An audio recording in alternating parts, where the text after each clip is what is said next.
আমরা জাহাজ নিয়ে চলেছি গভীর সমুদ্রে, হঠাৎ চলতে চলতে জাহাজের স্টিয়ারিং খারাপ হয়ে গেল এবং জাহাজ এদিকে ওদিকে চলতে শুরু করেছে।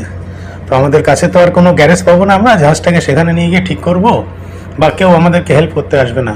কিন্তু জাহাজের স্টিয়ারিং খারাপ হয়ে গেলে একটা এমার্জেন্সি স্টিয়ারিং, তো এখানে দেখিয়ে দিই, এটাই হচ্ছে সেই এমার্জেন্সি স্টিয়ারিং। এখানে দেখুন 0 আছে, 5, 10, এপাশেও 5, 10, তো এভাবেই ডানে বা বাঁয়ে করা যায়। এবং এটা হচ্ছে একটা মোটর, স্টিয়ারিং এর এমার্জেন্সি স্টিয়ারিং এর একটা মোটর, এবং এখানেও আছে একটা মোটর। তো এখানে মোট 2টো মোটর আছে। এবং এখান থেকে যদি আমরা একটু ওপরে দেখি তাহলে আমি দেখতে পারবো এই যে ছোট্ট নবটা আমরা দেখতে পাচ্ছি, এই নবটাকে যদি আমরা ডান দিকে ঘোরাই জাহাজ ডান দিকে ঘুরবে এবং বাঁ দিকে ঘোরালে জাহাজ বাঁ দিকে ঘুরবে।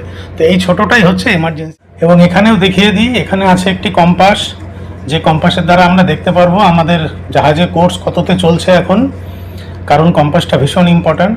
আমরা কত কোর্সে আছি সেটা দেখতে না পারলে আমাদের স্টিয়ারিং করা খুব মুশকিল। এবং তার নিচে যদি আমরা চলে যাই, এখানে দেখতে পারবো যেহেতু ইঞ্জিন রুমে খুব আওয়াজ হয় সেই জন্য এটাকে আমরা কানে নিয়ে নেব এবং ব্রিজ থেকে টেলিফোনের মাধ্যমে, এই যে টেলিফোনটার মাধ্যমে আমাদেরকে যে কমান্ড করবে আমরা